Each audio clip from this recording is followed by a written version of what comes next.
ఖమ్మంలో ఉద్రిక్తత చోటు చేసుకుంది. స్కాలర్షిప్లు పెండింగ్లో ఉన్నటువంటి ఫీజు రియంబర్స్మెంట్ పూర్తి స్థాయిలో చెల్లించాలని డిమాండ్ చేస్తూ పీడీఎస్యూ ఆధ్వర్యంలో ఆందోళన బాటపట్టారు. గత కొద్దిసేపటి క్రితం మంత్రి తుమ్మల నాగేశ్వరరావు, డిప్యూటీ సీఎం బట్టి విక్రమార్క క్యాంపు కార్యాలయాలను పూర్తి స్థాయిలో ముట్టడించేందుకు విద్యార్థి సంఘాలు పిలుపునిచ్చాయి. నేపథ్యంలో ఉద్రిక్తత చోటు చేసుకుంది. గత కొద్దిసేపటి క్రితమే పీడీఎస్యూ నేతలను ఖమ్మం 2 టౌన్ పోలీసులు అరెస్ట్ చేసి స్టేషన్కి తరలించారు. అయితే అక్రమ అరెస్టులను ఖండించాలంటూ కూడా విద్యార్థి సంఘాలు పెద్ద ఎత్తున నినాదాలు చేశారు. ప్రస్తుతం మనకు అందుబాటులో పీడీఎస్యూ నేత వెంకటేష్ ఉన్నారు. ఆయనతో మాట్లాడే ప్రయత్నం చేద్దాం. అకస్మాత్తుగా ఎందుకు మంత్రి కార్యాలయాన్ని ముట్టడించాల్సినటువంటి పరిస్థితి ఏర్పడింది? ఈరోజు తెలంగాణ రాష్ట్రంలో కాంగ్రెస్ ప్రభుత్వం అధికారంలోకి వచ్చి 18 నెలలు పూర్తయింది. 19వ నెల కూడా నడుస్తూ ఉన్నది. అధికారం రాకముందు ఒకటే ప్రభుత్వం ఎజెండాలో ఒకటే పెట్టే ఎలక్షన్ ఎజెండాలో మేము అధికారంలోకి వస్తే విద్యారంగ సమస్యలు పరిష్కరిస్తామని చెప్పేసి అన్నారు. మరి విద్యారంగ సమస్యలు పరిష్కరిస్తామని చెప్పినటువంటి మీరు, ప్రజాపాలన ప్రభుత్వం చెప్పుకున్నటువంటి మీరు ఈరోజు విద్యార్థులు చదువుకున్నటువంటి స్కాలర్షిప్స్ రీయింబర్స్మెంట్ ఏదైతుందో సుమారు 8,000 కోట్ల రూపాయల వరకు కూడా పెండింగ్ ఉన్నటువంటి పరిస్థితులు రాష్ట్రంలో కనపడతా ఉన్నది. అదేవిధంగా ఈరోజు ఎస్సీ ఎస్టీ విద్యార్థులకి కార్పొరేట్ ప్రైవేట్ విద్యా సంస్థల్లో ఉన్నత విద్య అందించడం కొరకు మీరు బెస్ట్ అవైలబుల్ స్కీమ్ కూడా తీసుకోవడం జరిగింది. అవి కూడా 200 కోట్ల రూపాయలు కూడా పెండింగ్ ఉన్నటువంటి పరిస్థితి కనిపిస్తుంది. వీటి మీద అనేక సందర్భాల్లో అక్కడ విద్యార్థులు కావచ్చు, విద్యార్థి తల్లిదండ్రులు కావచ్చు, రోడ్లెక్కి ప్రభుత్వాన్ని అడుగుతా ఉన్నా కూడా కనీసము ప్రభుత్వ అధికారులు పట్టించుకునే పరిస్థితి కనిపించడం లేదు.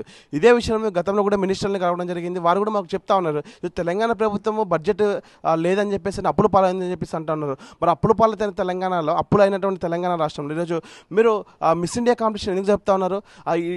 వీటిలో లక్షల రూపాయలు ఖర్చు చేసి కూడా ఈరోజు మీరు నడుపుతా ఉన్నారు. మరి అవే లక్షల రూపాయలు మన విద్యార్థులకు చెల్లించవచ్చు కదా. మీరు జీతాలు మినిస్టర్స్ కావచ్చు, ఎమ్మెల్యేలు కావచ్చు, రాజకీయ నాయకులు కావచ్చు, వేల రూపాయలు కూడా జీతాలు తీసుకుంటా ఉన్నారు. మరి మీకు జీతాలు ఎందుకండి? ప్రజాసేవ చేయాలనుకుని వచ్చినటువంటి వారు కదా మీరు. మరి అటువంటి వారు పేద విద్యార్థులు చదువుకోవడానికి మీ నెల జీతాలను త్యాగం చేయొచ్చు కదా. మీ త్యాగం చేస్తే కనుక మా విద్యార్థుల భవిష్యత్తు అనేది బంగారు భవిష్యత్తు బాగుంటుంది కదా.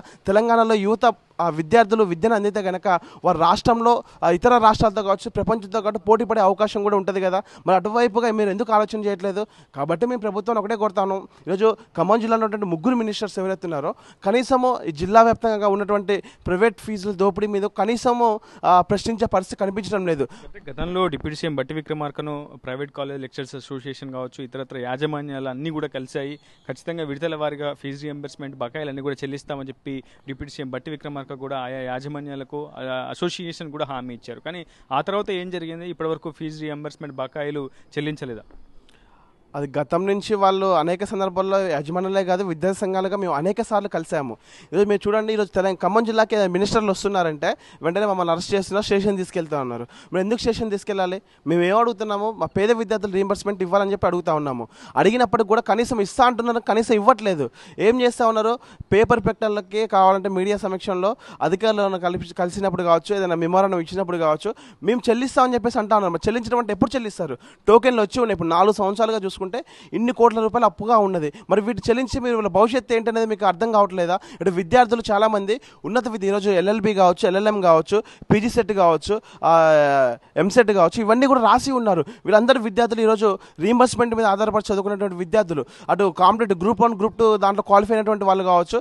ఇటువంటి విద్యార్థులు సర్టిఫికేట్ తీసుకోవాలంటే అటు యాజమాన్యాలు ఒత్తిడి చేస్తూ ఉన్నారు, మరి ఫీజు చెల్లించండి అని చెప్పేసి అని లక్షల రూపాయలు వసూలు చేస్తూ ఉన్నారు. అటు కట్టలేనటువంటి విద్యార్థులు అవుతున్నారో వాళ్ళు అనేక మంది కూడా ఇబ్బంది పడే పరిస్థితి కనిపిస్తూ ఉంది. ఒక రీసెంట్గా ఈరోజు ఒక విద్యార్థి ఆర్మీ సెలక్షన్లో సెలెక్ట్ అయితే అటువంటి విద్యార్థికి సర్టిఫికేట్ కావాలని చెప్పేసి అంటే మీరు 4 సంవత్సరాల ఫీజు కలిపి సుమారు 6 లక్షల రూపాయలు చెల్లించండి అప్పుడు ఇస్తామని చెప్పేసి అంటున్నారు.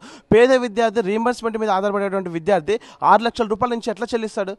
అంటే స్వయంగా విద్యాశాఖ మంత్రికి ముఖ్యమంత్రి రేవంత్ రెడ్డి ప్రాతినిధ్యం వహిస్తున్నారు ఆ విద్యాశాఖ కూడా. సో తన ఆధీనంలో ఉన్నటువంటి శాఖలో చాలా అధిక ఎత్తున సమస్యలు కూడా కనిపిస్తున్నాయి. ఫీజు రియంబర్స్మెంట్ కావచ్చు, స్కాలర్షిప్ బకాయిలు ఎంతో కాలంగా చెల్లించాలని విద్యార్థి సంఘాలు డిమాండ్ చేస్తున్నప్పటికీ ప్రభుత్వం నుంచి ఒక సానుకూల స్పందన రావట్లేదు. అటు కేబినెట్ సమావేశాల్లోనూ ఫీజు రియంబర్స్మెంట్ పై, స్కాలర్షిప్ బకాయిల చెల్లింపుపై ఎటువంటి అంశం చర్చకు రాకపోవడాన్ని ఏ విధంగా చూడాలి? ఈరోజు ప్రజాపాలన అని చెప్తున్న ముఖ్యమంత్రి రేవంత్ రెడ్డి గారు విద్యా వ్యవస్థని నీరుగార్చే విధంగా తయారు చేసే పరిస్థితి ఈరోజు చూస్తూ ఉన్నాం. ఎందుకనంటే విద్యా వ్యవస్థలో రోజు రోజుకి మార్పులు రావాల్సింది పోయి రోజు రోజుకి విద్యార్థులు నష్టపోవడానికే ఈరోజు ప్రజాపాలనలో ఇదే పరిస్థితి కనిపిస్తూ ఉన్నది.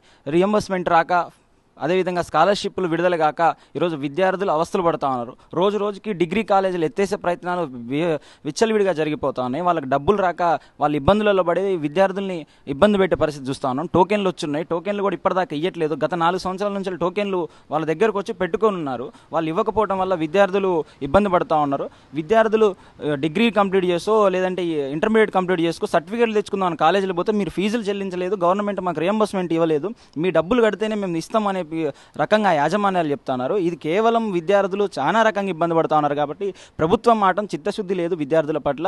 ఎన్ని మెమోరండాలు ఇచ్చినా విద్యార్థి సంఘాలుగా, ప్రజా సంఘాలుగా, వామపక్ష విద్యార్థి సంఘాలుగా, మాలాంటి పీడిఎస్ విద్యార్థి సంఘాలుగా ఎన్ని మెమోరండాలు ఇచ్చినా కూడా తీసుకుంటున్నారు తప్పితే కనీసం దాన్ని ఎటు కూడా ముందుకు తీసుకుపోని ప్రయత్నం ఈరోజు చేస్తూ ఉన్నారు. ఈరోజు అదేవిధంగా ఎక్కడ ప్రశ్నిస్తే స్కాలర్షిప్లు కానీ రియంబర్స్మెంట్లు కానీ విద్యార్థులకు సమస్యలు నేను ఎక్కడ ప్రశ్నించినా కూడా ఈరోజు విద్యార్థి సంఘ నాయకుల్ని విచ్చలవిడిగా అరెస్టులు చేసే ప్రయత్నం చేస్తూ ఉన్నారు. రేవంత్ రెడ్డి గారు అధికారంలోకి వస్తే 6 గ్యారెంటీలతో పాటు 7వ గ్యారెంటీ ఈ ప్రజాస్వామ్యాన్ని అమలు చేస్తామని చెప్పిన ఈ తెలంగాణ రేవంత్ రెడ్డి గారు తెలంగాణలో ఈరోజు విద్యాసంఘ నాయకుల్ని అరెస్ట్ చేసి రౌడీల్లాగా గుంజకపోయి వాళ్ళని పోలీస్ స్టేషన్లో పెట్టి వాళ్ళ మీద అక్రమ అరెస్టులు చేస్తూ ఉన్నారు. మేము ఈ సందర్భంగా రేవంత్ రెడ్డి గారిని అడగదలుచుకుంది ఏంటంటే మీరు ప్రజాపాలన అని చెప్తున్నారు, ఇదే నా ప్రజాపాలన. తక్షణమే పెండింగ్లో ఉన్న స్కాలర్షిప్ ఫీజు రీయింబర్స్మెంట్ను విడుదల చేయాలి. లేని పక్షాన పెద్ద ఎత్తున ఉద్యమాలకి మేము పిలుపునిస్తామనేది కూడా ఈ సందర్భంగా హెచ్చరిక జారీ చేస్తాం. మొత్తంగా విద్యార్థి సంఘ నేతల అరెస్టుతో ఖమ్మంలో హైటెన్షన్ వాతావరణం అయితే నెలకొంది. తక్షణమే అటు ఫీజు బకాయిలను చెల్లించాలి, స్కాలర్షిప్లను విడుదల చేయాలని డిమాండ్ చేస్తూ విద్యార్థి సంఘాలు ఆందోళన బాటపడడంతో ఒకసారిగా పోలీసులు కూడా అప్రమత్తమయ్యారు. అటు మంత్రుల క్యాంపు కార్యాలయాలకు ఎవరు వెళ్లకుండా బ్యారికేడ్లతో దిగ్బంధం చేశారు. ప్రస్తుతం విద్యార్థి సంఘ నేతలను అరెస్టులు చేసినటువంటి పోలీసులు గత కొద్దిసేపు క్రితమే నేతలను కూడా విడుదల చేసినట్టు మనకు తెలుస్తోంది. ఏదేమైనప్పటికీ అటు రాష్ట్ర వ్యాప్తంగా నిరుపేద విద్యార్థుల కోసం ఉండాల్సినటువంటి సంక్షేమ పథకాలు అమలు కావాల్సినటువంటి ఆ సంక్షేమ పథకాలు అమలు కాకపోవడం పట్ల పూర్తిగా నిరుపేద విద్యార్థులు కూడా బంగారం లాంటి భవితవ్యానికి దూరం అవుతున్నటువంటి పరిస్థితి. అసలైన తొలి వెలుగు. ఫాలో వాట్సాప్ @తొలి వెలుగు అఫీషియల్.